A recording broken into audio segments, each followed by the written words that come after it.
your forecast first. Sponsored by Matex Heating, Cooling, and Plumbing. We've had pretty clear skies on this Monday, but we have had, especially in the upper atmosphere, a lot of the smoke from the western wildfires, kind of giving it kind of almost that milky appearance right now on our Roofing Dog INET. 73 degrees currently in Champaign as well as in Danville, 75 in Decatur, and that is where we have our Carriage Crossings weather camera up on our Roofing Dog INET. Our skies will be clear overnight tonight as well as for the next few days, so I'll expect a lot of sunshine with dry conditions this week. Winds are out of the northeast right now between about 5 and 15 miles per hour. The backyard forecast remains clear going into the overnight hours, and more sunshine is expected for tomorrow. WCIA 3 News starts right now. Now from WCIA 3 News. We're all in this together. Nobody is alone. Champaign teachers want to see changes in the district, what they're rallying for tonight. Plus, Urbana could be losing its school resource officer program, what the mayor wants to talk about before tonight's vote. We haven't even been able to really bargain over it. And union members have filed an unfair labor charge against the U of I. The problem is over uniforms. You're watching your local news leader. This is WCIA 3 News at 5. For tonight's school board meeting. Good evening, I'm Jennifer Roscoe. They want the district to take steps in making systemic changes, starting with support for Black Lives Matter. WCIA 3's Gabrielle Cook is live at the march. So, Gabrielle, what changes do they want to see?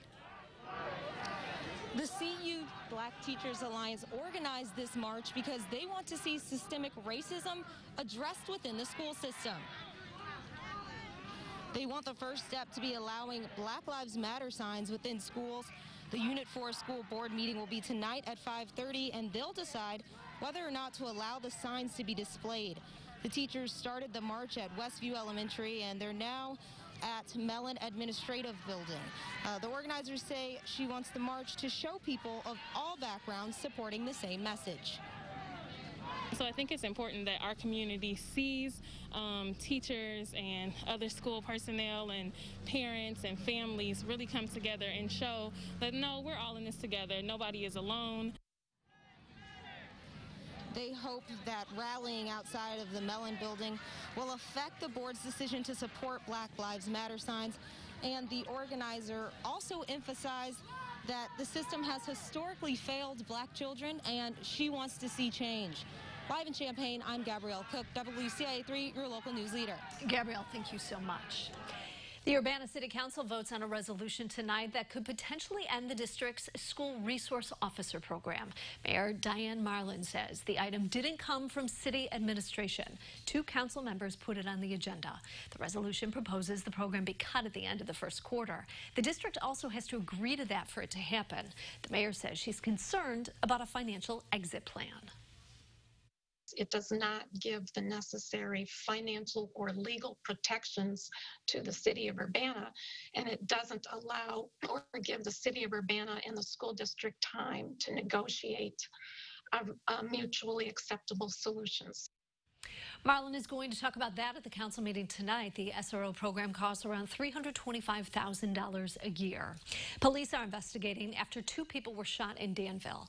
They say a 20-year-old man from Danville and a 27-year-old Chicago man were walking near Bradley Lane and East Madison Street when someone started shooting. One man was shot in the arm, the other in the back. They got a ride to the hospital on Saturday.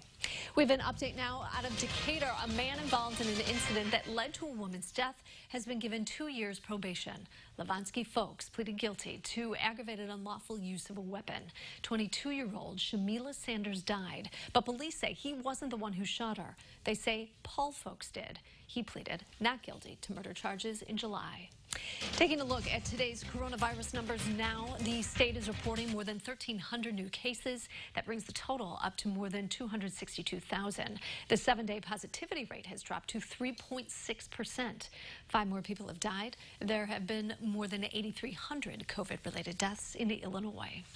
We have an update. Building service workers have a new problem with the U of I. The union has now filed an unfair labor practice charge because of it.